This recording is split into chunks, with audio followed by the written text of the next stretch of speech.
Surely not. Surely not. Like you guys are here, you're probably here to just do this for free, right? No, heck no.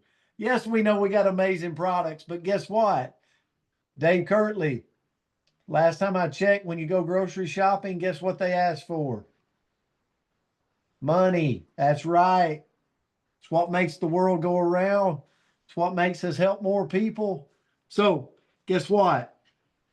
Exploding your leadership, exploding your volume in your business is going to do just that. But it takes development, it takes skills, it takes learning. And there's nobody better today to teach that. I'm feeling it too, by the way, just so everybody knows.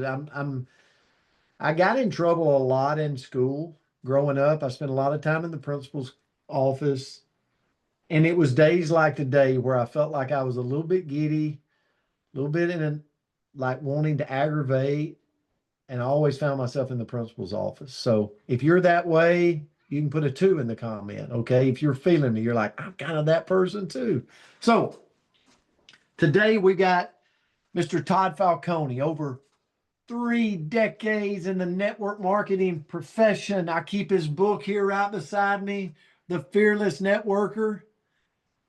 We just finished up a 12-week series where we enrolled literally thousands. If you enrolled somebody in that 12-week series, put a 5 in the comment. Put a 5 in the comment. Check out all the brand partners and customers that came in over a 12-week program that we had exclusively for our team, our company.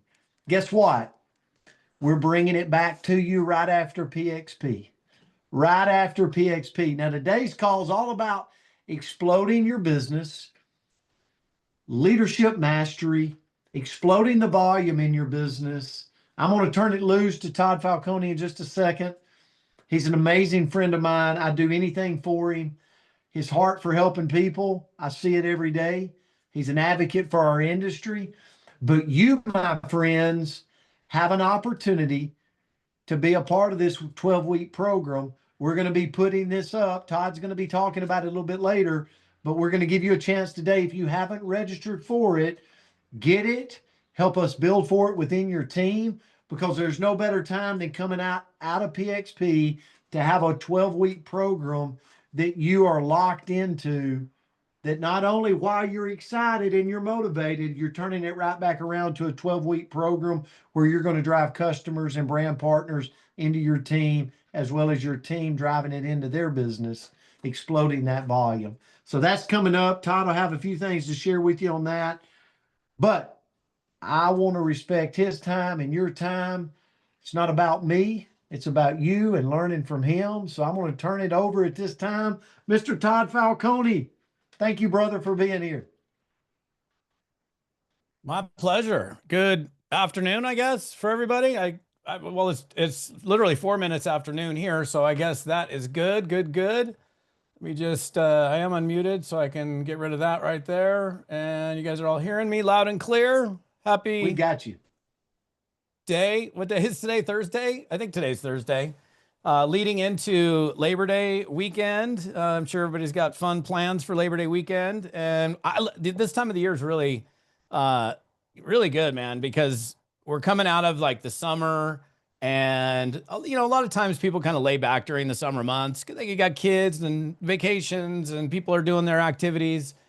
And then the kids are back in school. Like I'm getting literally in 3 weeks, I'm going to be instant empty nester with 2 boys. Like, so I got 2 kids I'm sending off to University of Oregon here shortly. And we don't even get to do one at a time. We're doing both at the same time, and they're not twins. They're 2 years apart. So there'll be lots of tears, I'm sure, by both my wife and I, and probably the boys as well. But we're preparing for it. So yeah, this is a fun time of year. These next few months, you guys, I've found historically, and Brent, when he was introducing me, mentioned how long I've been in this profession, 36 years. And, you know, September, October, November, December are such big months. If you're in the game, right? They can be your biggest months of the year or not. Depends on whether you're paddling for the wave, right? So, and I know Brent was talking about this last 12-week experience that we just wrapped up. There were hundreds, if not thousands, of brand partners and customers that enroll. I saw all the fives, which was really cool to see. All those fives rolling through the chat. And that's got to make you guys wonder, like, what is this thing all about? I'm going to talk about that at the tail end of this, but I want to talk about leadership today. And I think it's interesting. Like when I started in this business, I didn't look at myself as a leader. I'm like, I had never led anybody. Maybe I was the line leader in school. When you're a little kid, you get to choose to be the line leader as you're going to lunch or whatever you're going to. And then you step into this business and you're like, I don't know, man. I didn't read a leadership book. I didn't take a leadership training. I don't even perceive myself as a leader. How do I lead? When do I lead? Do I do it now? Do I do it later? And I'm going to try to address all that today. The reality is the moment that you enroll into Partner Co. as a brand partner, bang, it's time to lead. And guess who the first person you have to lead is? Yourself, right? There's a guy that I know very well that, back in the day when we were drawing circles on the board, I don't know if any of you guys have been around network marketing long enough where you're drawing the circles. And there's the title of this book it's called Making the First Circle Work. And that first circle is you or me in this case, right? So we've got to first be able to lead ourselves, which often, is kind of difficult, which is the reason actually that I run the program that I've been running for the last 16 years that many of you guys have had a chance to participate in is learning to be self-employed is, it's not natural. Think about this for a second. You get started in this business. Chances are most of you were probably working for somebody else prior to your involvement with Partner Co.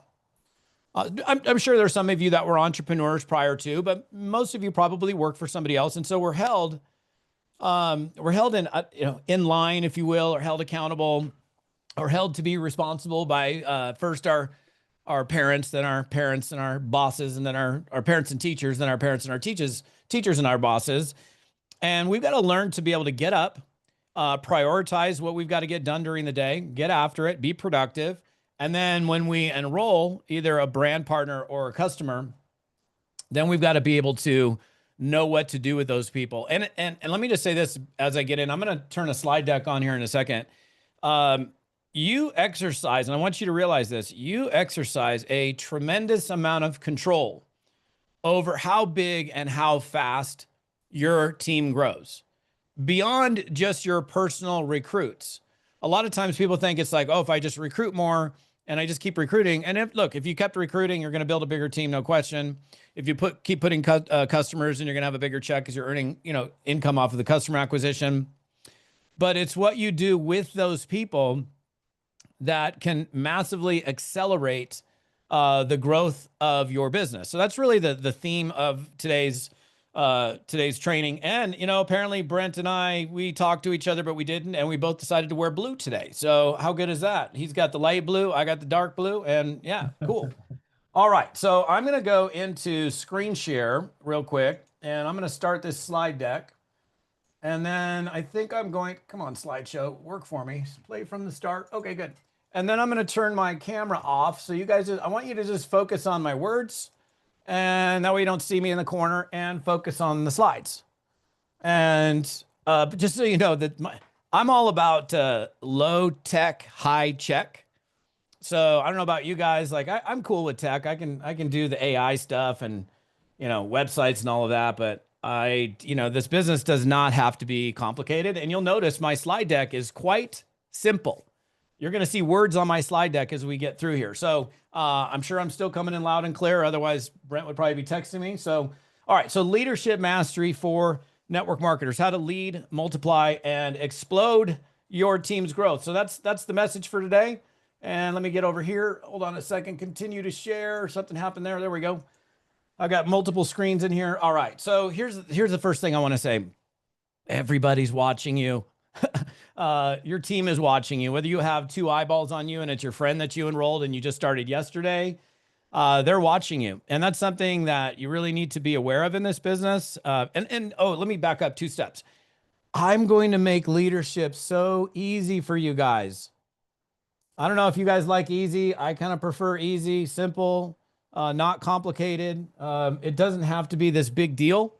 So if you just understand, and you know what, it's kind of interesting because parenting, those of you that are parents and leading a team or growing a team, growing a new brand partner into, through ranks and to a bigger check, it's much like raising children.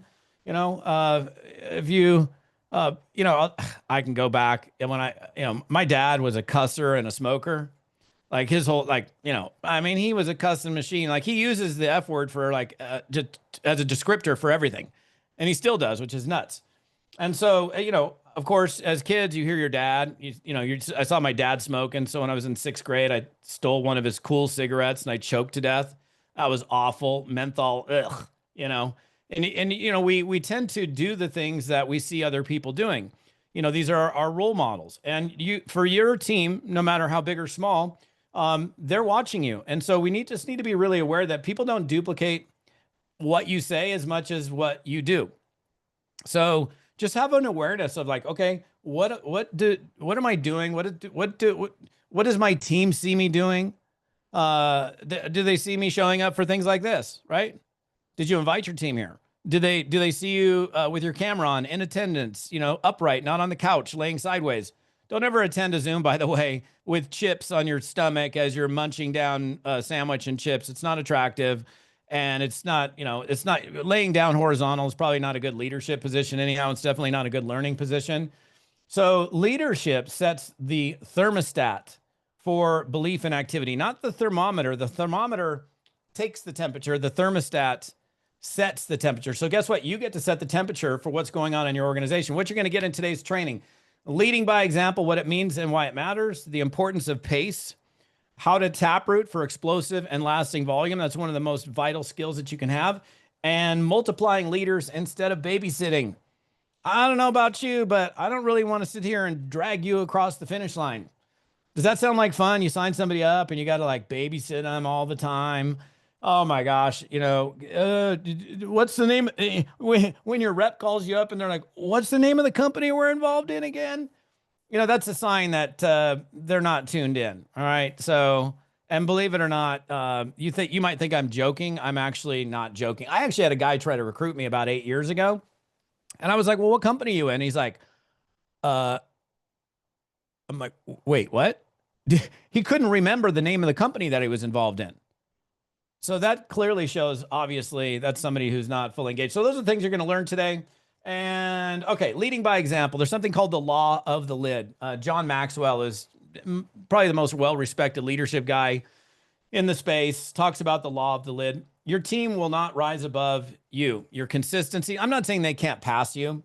And by the way, you're looking for people that are better than you, work harder than you, are more outgoing than you, have got a better network than you. And if you are consistent, if you're leading by example and you're creating the example for other people to follow, it's kind of like when you're driving down the road. Like I just went and picked up an RV after this Zoom. I'm taking off to a reggae festival with my wife for the next 4 days, and we got this RV that we picked up. And I had a truck in front of me, and of course I'm driving an RV. I'm not going super fast, but the truck was going like 42 and a 55. And it was a big semi truck. I couldn't pass the semi truck. Why? Because he was the one that was like, he was keeping the lid on the traffic, right? So same thing. If you look at your organization and what you're doing, if you want your team to be doing more, they got to see you doing more. If you want your team to be showing up for calls and Zooms and events like PXP, I wish I could be at PXP with you guys. You guys are going to come out of that thing so fired up. I saw an image of the hotel that you guys where this whole event's at, and I got a little jealous, but not too jealous because almost every week I got to be with a group of people like you speaking at different events. So, you probably go to 3-4 events a year. I probably go to 30 or 40. So I get the pump and the excitement, with different companies almost every week. So it's pretty awesome, but honestly, I would love to be there. So, here's a great question. You should write this down. Actually, if your team copied you, I already see a typo. Bang. Look at that. Here's another thing. You can be totally imperfect and still make millions in this business. No, it's supposed to say if your team copied you last week, how would their check look? How would well, wait a second. If my team copied me last week, that means they would have 8 new brand partners, 16 new customers, and they would give themselves a high five in the bathroom. Wouldn't that be a good way to answer that question? Or if your team copied you last week, maybe you're like, well, I don't know if I'd want them to copy that. So again, these are just little questions that are so important when it comes to entrepreneurship, when it comes to leadership. And let me tell you something, recruiting should never stop. Okay. There's a flaw that I see happens very frequently. It happens a majority of the time, actually, where somebody starts building a check and you get to a point, and honestly, all of you guys at some point will probably get to some comfort level. I don't know, when you're making 30 grand a month or 20 grand a month or 50 grand a month, like how much more money do you need? A lot of people tend to go in the back seat at that point and they start to coast. But there are people that have been well taught and understand the profession, and they just don't have, they don't have brakes or coast. The only thing it's like all gas, no brakes. And I think that's a great philosophy to be in, because I can guarantee you, each and every one of you, probably the first recruit might have been the hardest, or the first few recruits, or the first rank was the most challenging. But then you get to a few grand a month and you got some proof in the pudding, and you know that it works, or you lost some weight by taking the skinny drops and you're like, wow, this stuff really works. Or you see some results. And then if you get to a point where you're making whatever, it doesn't matter, 5 grand, 8 grand, 10 grand a month, what you pick the number, there's no way recruiting's harder. I remember the first time I got a check, it was $13,000 and change. And I was like, oh my gosh. And it said Todd Falcone on it. I was like, that is the biggest check I've ever seen. I was 22 or 23. I'd never seen anything with like 2 figures and then a comma. Are you kidding me? And that to me was, I was still, I'll be honest, I was still probably lacking conviction in myself, belief in myself. Because I really hadn't seen, the proof yet for myself. I believe that I could see it was happening for other people, but I didn't know it for me yet. And so when I got that check, man, and I don't know if you guys have gotten the belief check yet, but and it doesn't have to be 13 grand. It could be 500. I don't know. It could be any number. It's just like proof to yourself that it works for you. And here's another thing. If you can get to 500 a month, why couldn't you get to 1,000? If you can get to 1,000, why can't you get to 2? If you can get to 2, why can't you get to 4, and so on? And that just has to do with you being the example. You want to be the person that, here's the other thing. Why recruiting never stops. And so I know, some people might be like, oh, you mean I always have to be recruiting? I mean, you don't have to be recruiting 30 people a month, but like when you're making a full-time income and you have total freedom from this, if you take this seriously, why wouldn't you want to continue to share the products and share the business with people if you know what it's done for you and there's other people that have a need or desire, to create change in their life? So what happens is, because I've already said it, all eyes are on you. If you stopped recruiting, what's your team going to do? They're going to stop recruiting.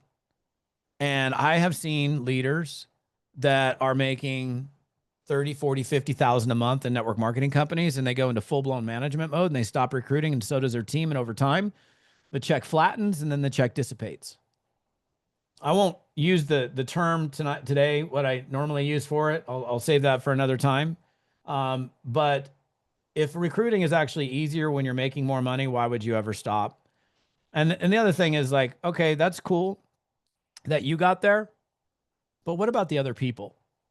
What about the people that you brought into the business, or they brought into the business, and they're not there yet?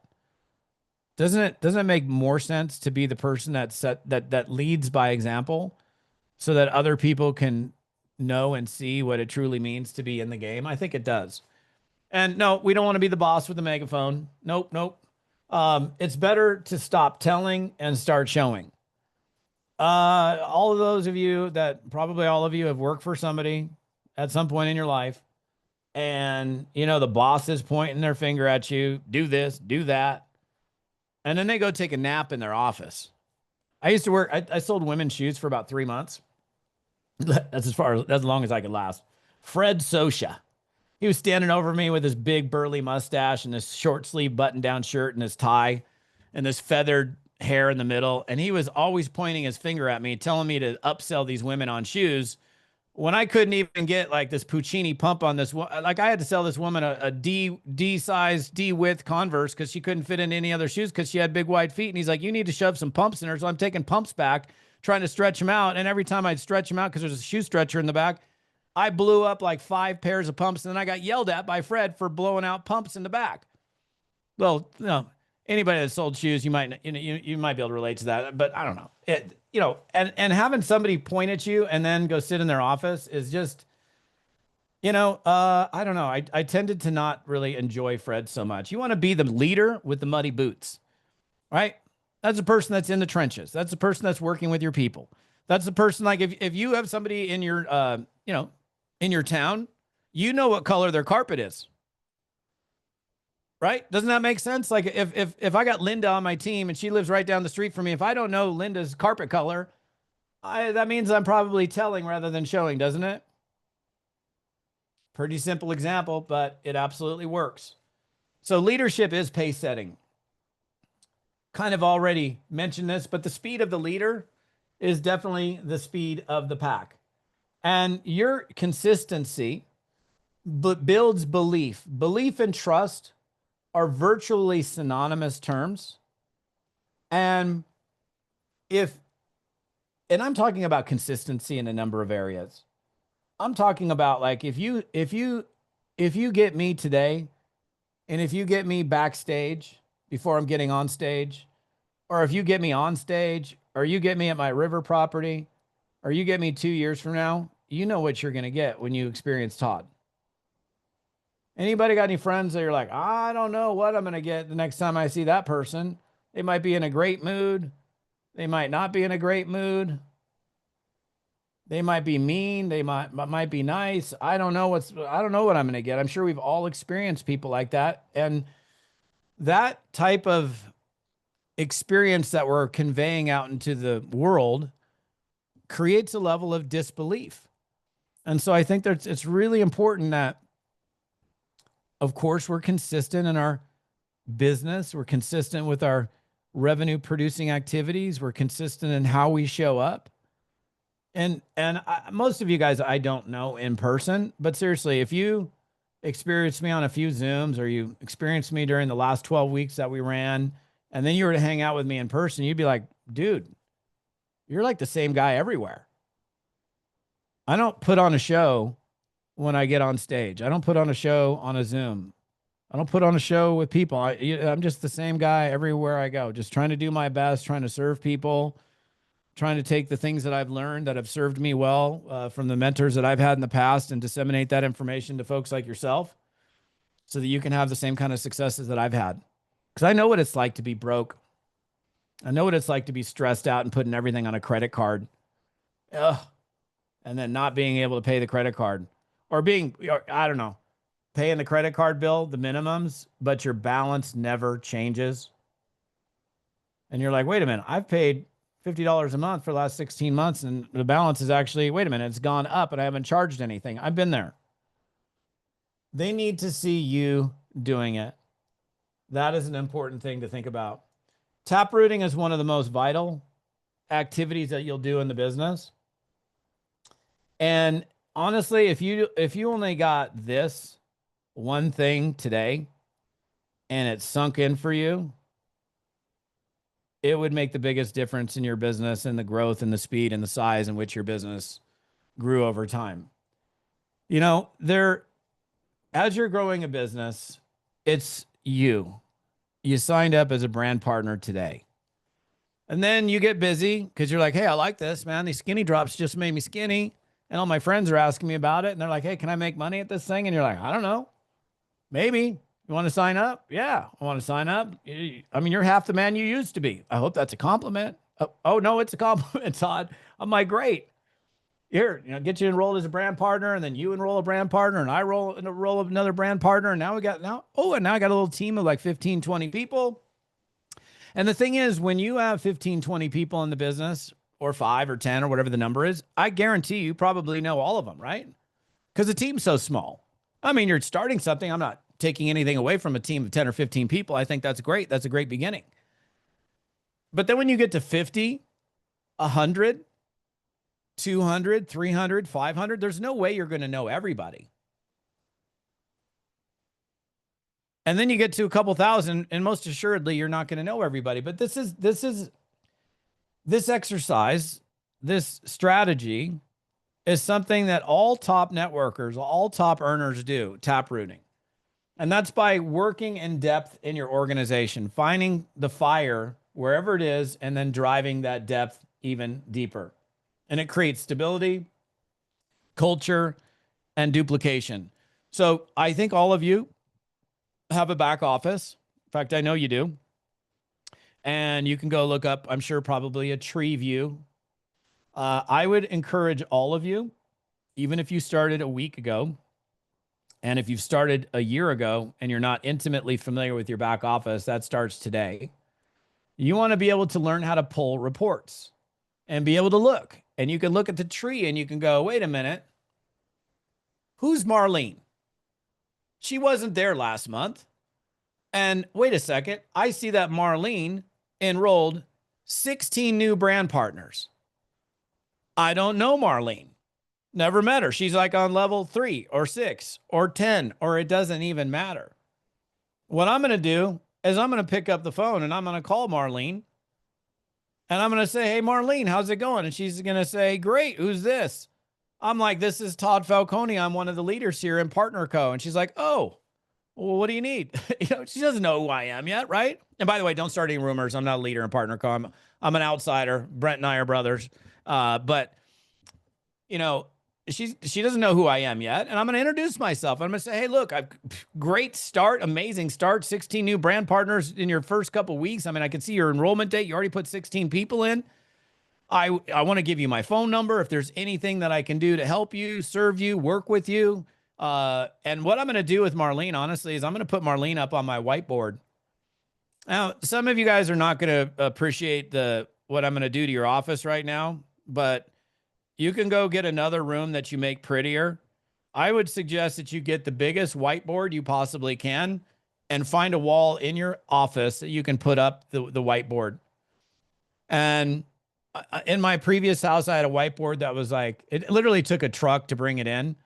It was so heavy. It was this 2-piece whiteboard that was like 8 by 12 feet or something like that. It was huge.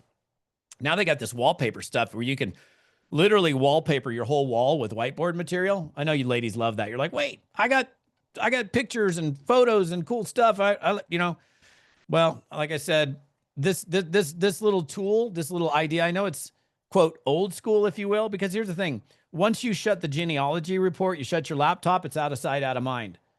So if I found Marlene and I met her, and then a week later, maybe I didn't, my brain's not that great. Maybe I forgot her name and I didn't write down her phone number, and then I'm going through the genealogy report again and I can't find her. But if I look up on my whiteboard and I see Marlene and her phone number, I can pick up the phone and I can call Marlene and say, hey, what's going on this week? Anybody I can talk to for you?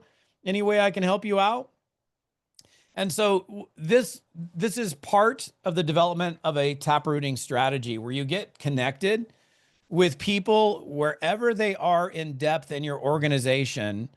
And what I call these folks are assets, partially developed assets. These are people, like, here's the thing. I want to be clear on this. You don't take your whole down. Let's say you had 300 people on your team.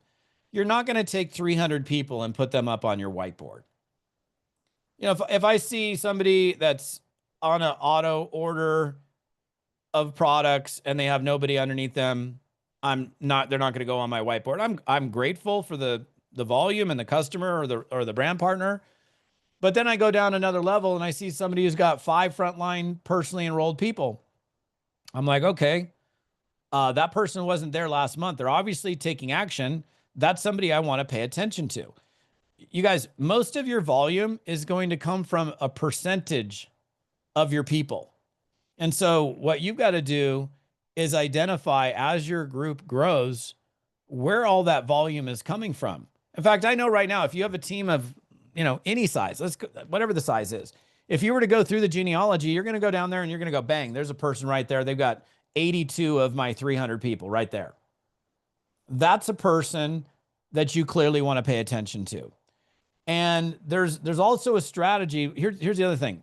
And I won't go into super depth on this today because of time constraints. But I think it's really important for you to understand how to rise in rank. You don't need to explain. I think there's like 8 different ways to get paid in Partner Co. or something like that.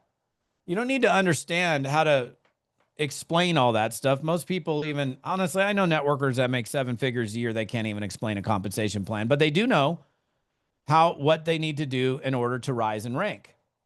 And so when it comes to tap rooting and you're looking at your team and let's say it's what is the date today? This is perfect. Today's the 28th of the month, right?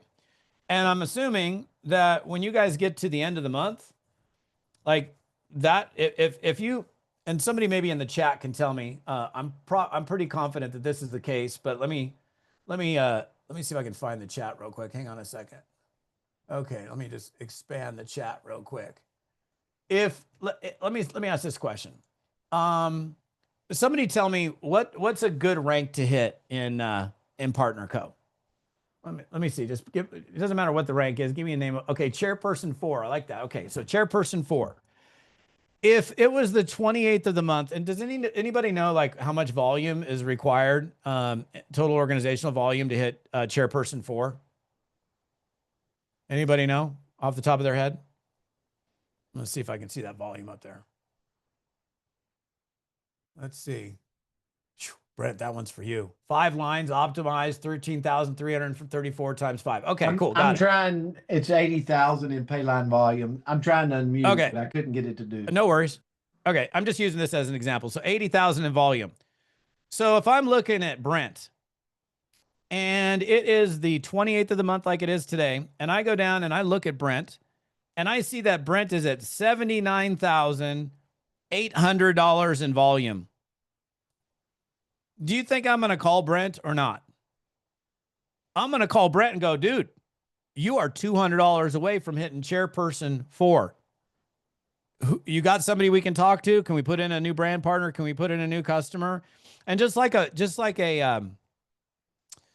any of you guys have ever started a fire, like a campfire, you can't take a log and take a lighter to it. It ain't going to catch on fire. How do you start a fire? You put some paper, you put little teeny pieces of kindling, little bigger pieces of kindling, a little bit bigger sticks, and then you put the log on top of it, and you're lighting it from the bottom up. So when you're truly tap rooting at the end of a month,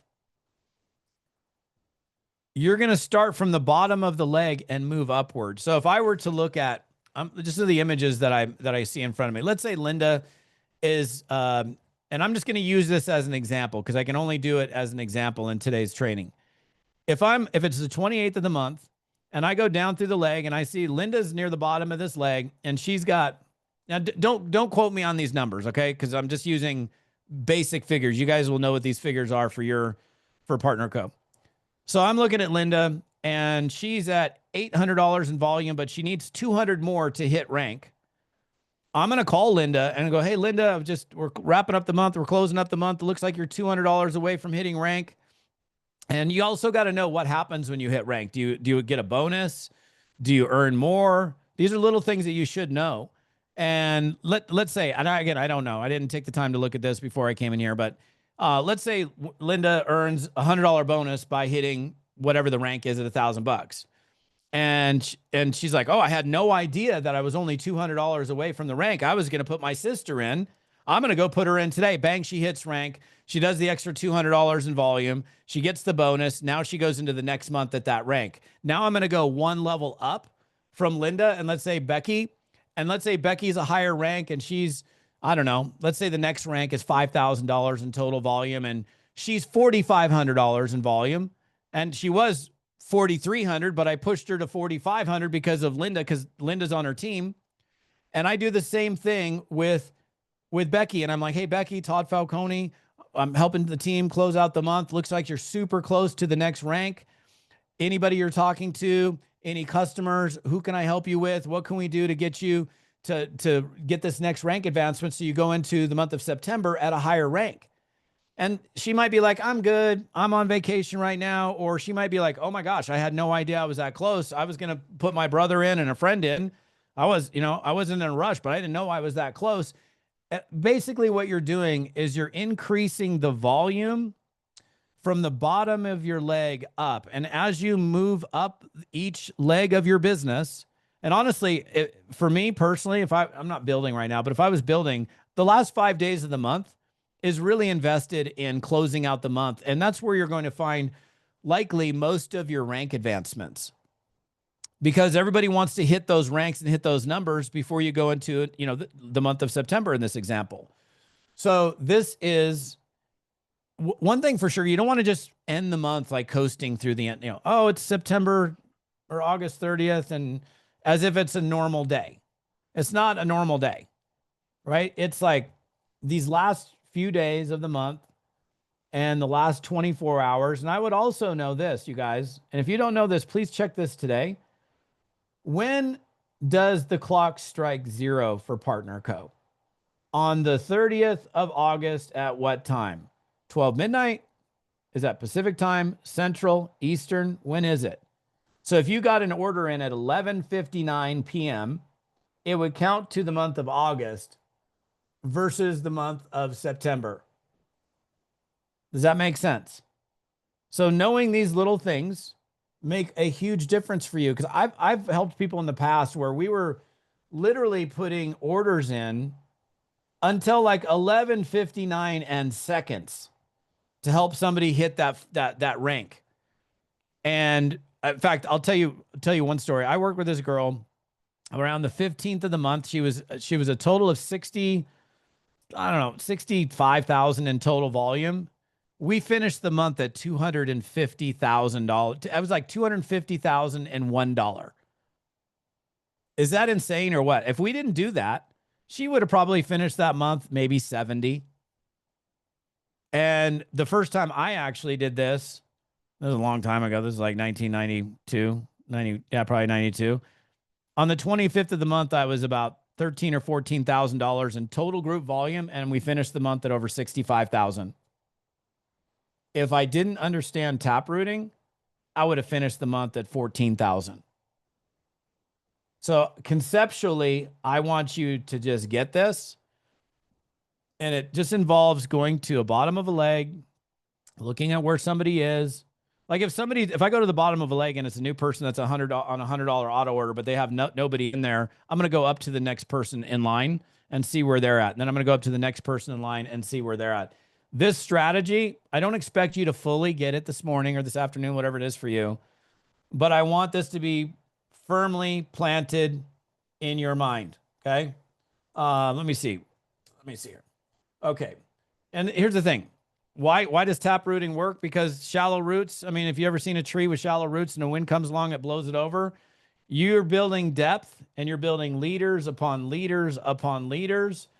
Those deep roots become unshakable and those legs stick, and those people are earning and they're excited and they stay leaning in. Depth builds long-term volume and it builds retention. And again, very simple. How to taproot? 4 steps. Identify where the spark is. I would say, bang, let's go back to Marlene for a second. Marlene, since I get to see you on camera, I'm going to use you today. Bang, she comes in, she puts in, I don't know, what do we say? She put 16 people in first couple of weeks. I'm going to go, okay, who can we talk to that are brand partners that we can go help them, get their first few people. And I'm going to go help Marlene get Tom, and then Tom get Susie, and Susie get Becky, and Becky get Linda, and build a little bit of stability in that leg so that, again, Marlene's going to be super excited because she's got somebody teaming up with her, working with her, helping her. And then these other people are excited because it becomes this collaborative working environment. And when do you lead? How long do you lead? Well, you lead until leadership shows up. How long would I work with Marlene if Marlene was in my organization? Until. I would never stop working with Marlene, ever. There's no timeline on that. But when, your objective is to build other leaders, not build other followers. You don't want to be this like, look, if you leave and the whole thing falls apart because you go on a vacation for a couple weeks, You got a bunch of followers, not a bunch of leaders. If you leave and your volume skyrockets in your absence, that means you've done an exceptionally good job. And number 4, always recognize your team members. And not just accomplishments, not just because they hit officer, chairperson, 1, 2, 3, 4. If somebody is making an effort and they're doing the work, I'm going to recognize you for just, putting in the effort. And because look, human beings by nature, we have this innate thing. We want to be wanted, desired, valued, needed.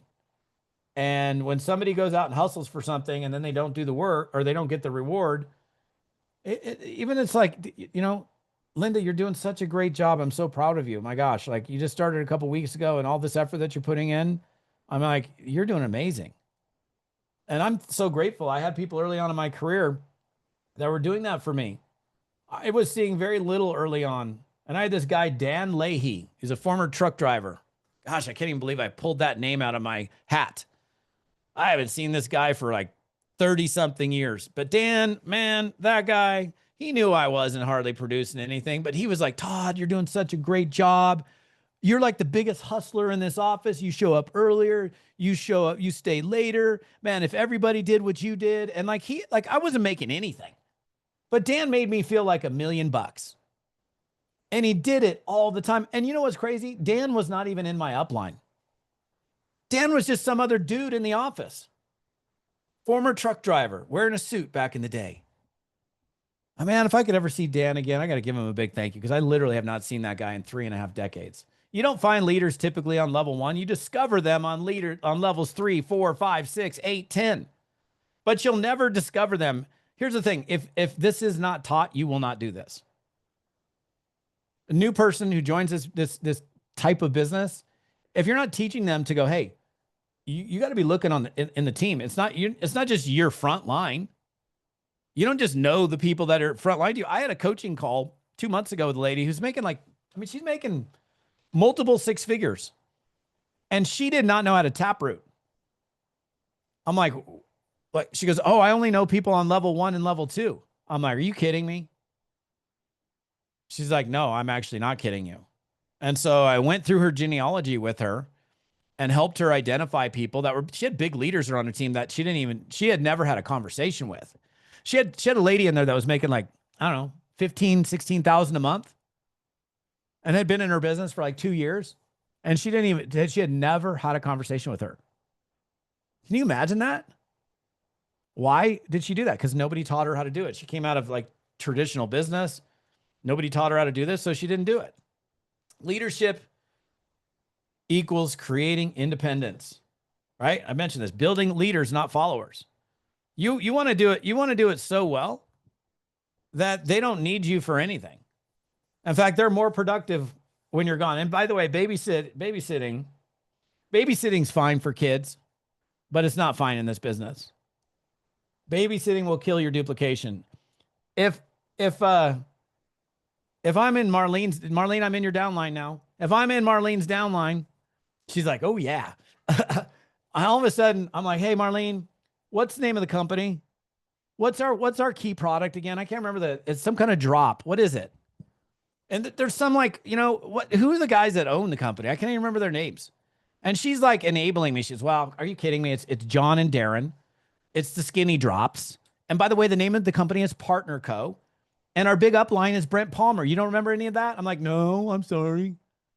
If she keeps answering those, honestly, stupid questions, some people go, there are no stupid questions. Yeah, there are. Those are stupid questions. We're all adults here. Those are, okay, all right.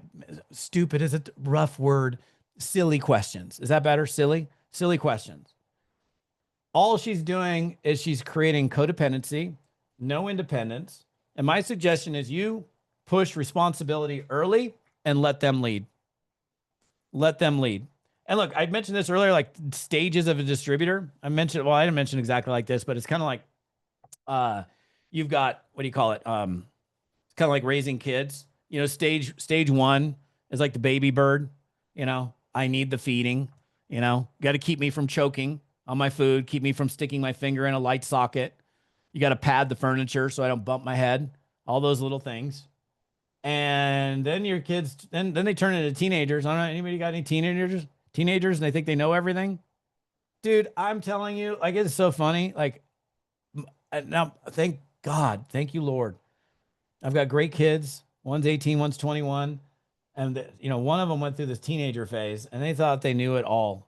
I'm like, okay, you've never even done that before. So the fact that you think that you know anything about it is hilarious to me. And then they got to learn those hard lessons. And then we want to get them to stage 3, which is the adult leader, where they're independent and they duplicate without you. So I do think there's a lot of similarities between parenting and raising productive distributors. Okay, fueling growth. Always recognition over criticism. Okay, people get criticized enough in other areas. This should always be a place where people feel warmly welcomed, invited, praised, not finger pointed, put down. And look, I mean, I've been around you guys enough to know that you guys have an amazing culture, and culture is a reflection of leadership. And I know Brent and his heart. And the reality is, even knowing what I know, there's always, all different types of personalities get in this business, and somebody's used to being the criticizer, the finger pointer. And if that's the case, we need to be aware of that, and we need to do our own internal fix. Responsibility creates leaders. You want to let them catch leadership, not read it. Okay. And I mentioned this whole thermometer versus thermostat. The thermometer reports the temp, right? The thermostat sets the temperature. You're the thermostat, you guys. I just turned all of you into thermostats. Kind of weird, but you're all the thermostats now. And you get to decide, from you down throughout your team, the culture and the energy that goes on in your organization. Knowing what to do is a little bit different than actually doing it, right? So you guys now have, look, I could train on leadership for the next 6 hours. We didn't do 6 hours today, right? I've literally got probably 10 minutes and then we're going to call this, but you now have an understanding of what it means to step into leadership, how to lead, set the pace, build depth that lasts. And here's the deal. If you take what I just taught you and you actually implement it, the landscape of your business, even if you just took one thing or two, don't take one thing, take everything. Setting the pace, leading by example, tap rooting. But if you take this stuff and you implement it, the landscape of your business is going to change. It's not going to change overnight, but it's going to change over time. I also know this, information without accountability is, honestly, it's worthless. And the biggest difference between people who know what to do and people who actually do it is accountability. And that's why I created this private A team that many of you guys participated in, that Brett mentioned at the beginning. And coming out of PXP, we planned this perfectly. Literally coming out of PXP, I think it's September 16th, we start the next one. You'll all have a chance to completely level up your business and finish 2025 on a high note. We talked about this. We had 745 brand partners in this last quarter that stepped up. 745 of you guys did this last A team.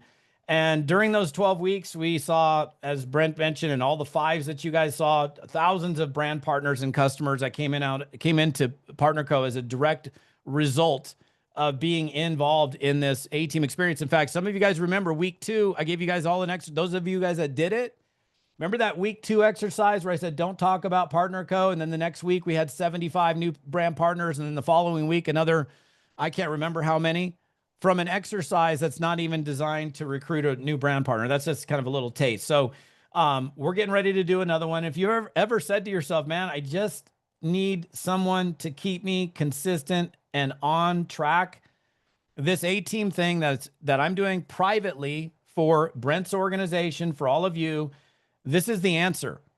The thing that I hear, the biggest issue, and I've polled audiences for as long as I've been in this game, the biggest issue is, man, I'm just struggling to stay consistent.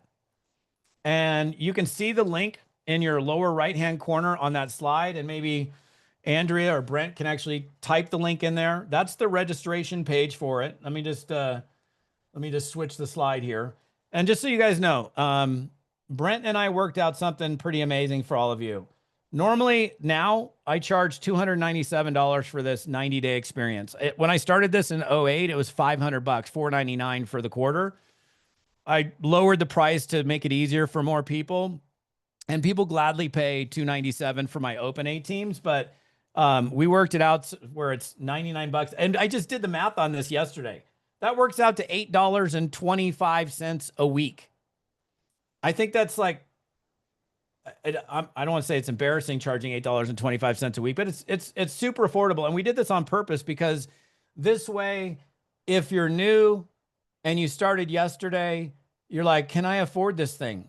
Well, I mean, look, I don't want you to choose between a weekly iced mocha or whatever your favorite beverage is, or running with all of your partner co-friends. And honestly, since it's only $8.25 a week for this thing, I'm pretty sure you guys can probably have both. I'm not really an iced mocha guy. I'm probably more of not even an ice guy. I'm probably more of a almond milk latte guy, but you get the full 12 weeks of this A-team coaching experience. We already have 450 of you guys registered for it. We're going to try to get this pushed up to about 600, and then we're going to cap it.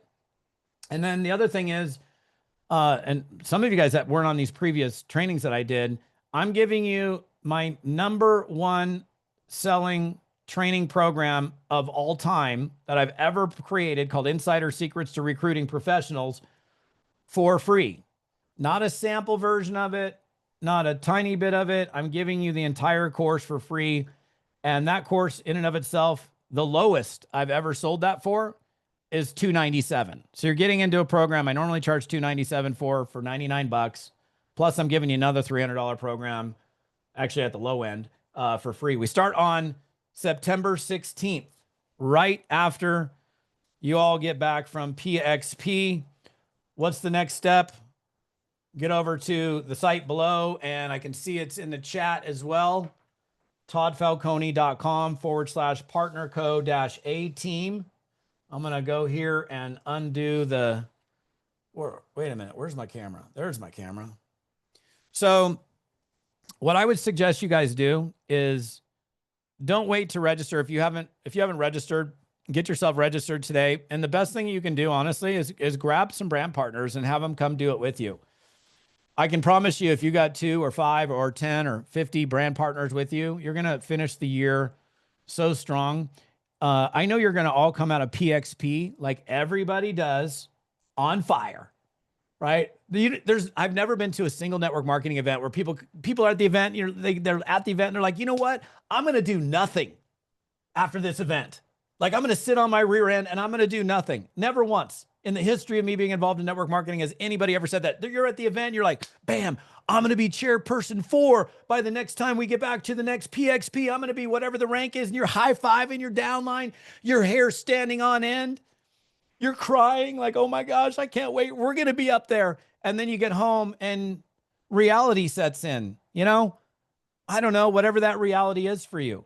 And it's easy to get pulled back into the normalcy, and all of that energy that you had during PXP and coming out of it oftentimes dissipates, unfortunately, within a matter of days. Well, with A-Team and the fact that we've already got over 450 of you guys registered and ready to run, you're going to be running with a bunch of your peers from September 16th all the way through for 12 weeks. And it's going to do nothing but help you grow the business. Brent, I'm going to pass it back to you, my friend. I appreciate you and your leadership and everything that you do, my friend. Back to you. Thank you so much, Todd. Thanks for the training. I want to end with this, because as Todd was talking before I came on today, I thought, you know what? What really separates a money earner in our profession, like a one-time somebody had a year, right? Oh, they had a good year. And an actual network marketing professional that you look up and you're like, 3 decades, they've made $30 million, $40 million, $100 million. Like, what separates? It's this.